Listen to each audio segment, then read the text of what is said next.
Hey, with that, welcome back inside the ballpark. It's time for another edition of TinChattin, episode number 7. I almost didn't count with my fingers correctly for the 2024 season. He's Mike Maahs, radio play-by-play voice of the Fort Wayne TinCaps. And Mike, we've seen a much different Fort Wayne TinCaps team than we saw the last time we talked.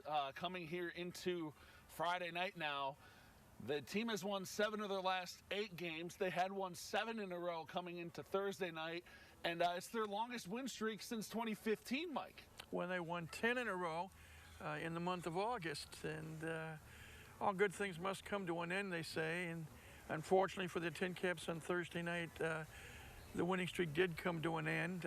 Lansing, I think, got tired of being beaten on Tuesday night 12-1 and Wednesday night 12-5. And they came out and they erased an early 1-0 TinCap lead. And they did the same thing to Fort Wayne on Thursday night that Fort Wayne had done to them on Tuesday and Wednesday, just pound the baseball and get some good pitching. Yeah, and Mike, you know, we talked about it a little bit there, but we've kind of seen a little bit of a Jekyll and Hyde effect from this team here so far this season. Like I said, they've had their longest win streak since 2015. They've also had the longest losing streak they've had, I believe, in almost a decade as well already this season. But it's good to see them start to turn things around here and play some better baseball over the last week or so. Yeah, and it's actually coming in all phases of the game. Hitting is finally starting to come around.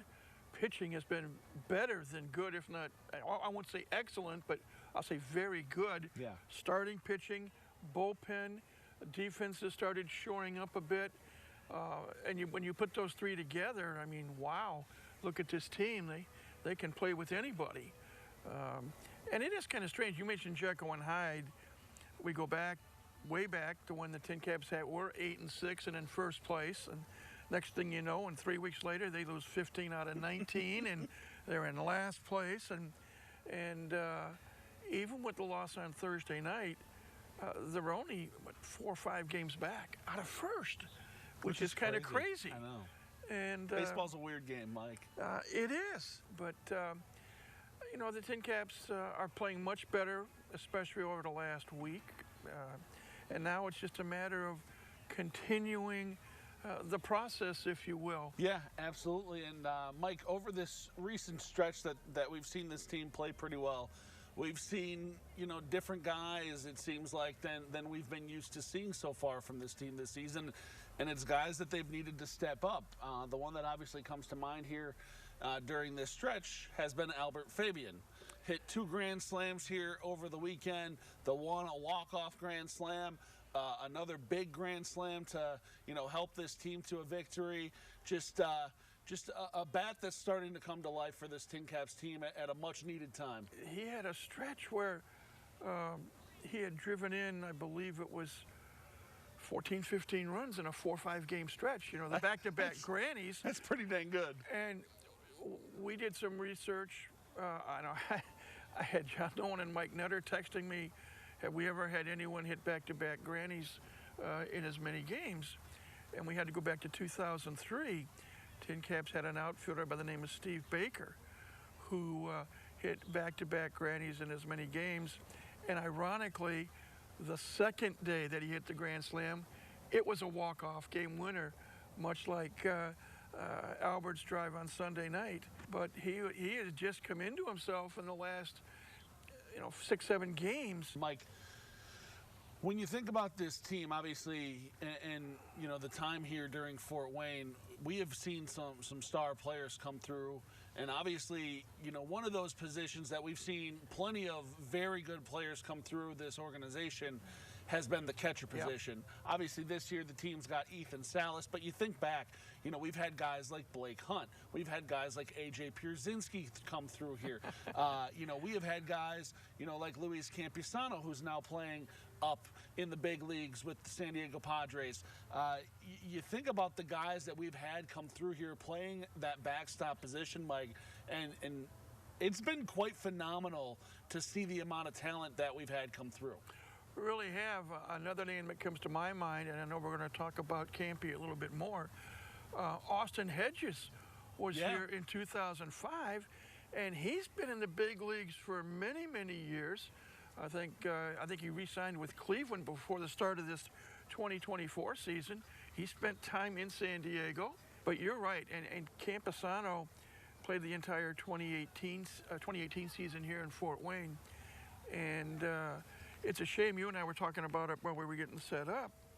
He moved up through the ranks, but I think he's worked hard enough now. He got the nod. He got the starting job at catcher in spring training this year. Yeah. And as we speak, he is still the #1 catcher for the San Diego Padres. Yeah, and he was a guy that provided a lot of fun during his 2018 campaign that he was here with the Fort Wayne TinCaps. And to take a look back on his time here in the Summit City, here's John Nolan. Over the course of the 2018 season, the TinCaps had more than 10 pitchers who've since reached the big leagues, highlighted by former first-round draft pick Mackenzie Gore. Those talented single-A arms had a pretty good battery mate in Luis Campusano, who was the Padres' second-round pick after Gore that year before. At just 19 years old, Campy was a Midwest League All-Star. Until injuries ended his season early in late July, he was not only leading the team in batting average, but was also the top hitting catcher in the league. Campusano made his MLB debut with the Padres in 2020, and now he's San Diego's starting catcher. From the 260 to the show, Luis Campusano is one of the top TinCaps to ever play at Parkview Field. All right, pretty cool to take a look back at Campy's time here in the Summit City.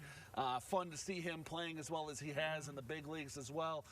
Mike, talking back about this year's team, like we said, playing some pretty good baseball here heading into the weekend. They've won 7 of their last 8 games. Obviously, those 7 coming all in a row here. That win streak was snapped here on Thursday night. But a couple more games here on the homestand to cap a 12-game homestand for this week, and then back on the road next week in the land of my people, Mike. Some people might call this going from the frying pan into the fire.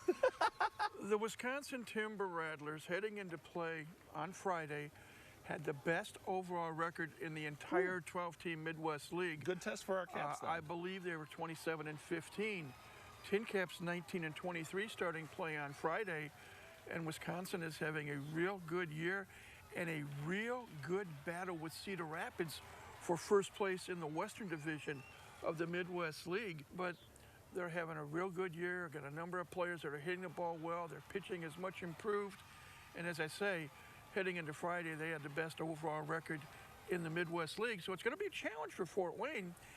And of course, I think this 12-game homestand was just the tonic Fort Wayne needed. Yeah. They've had a lot of good experiences during this homestand.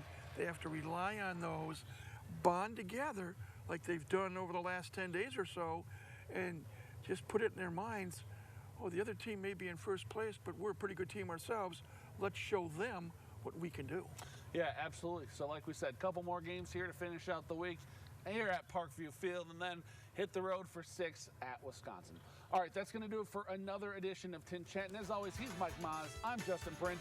We're back in the studio next week. Until then, Maggie and I will be back with more in the locker room right after this break.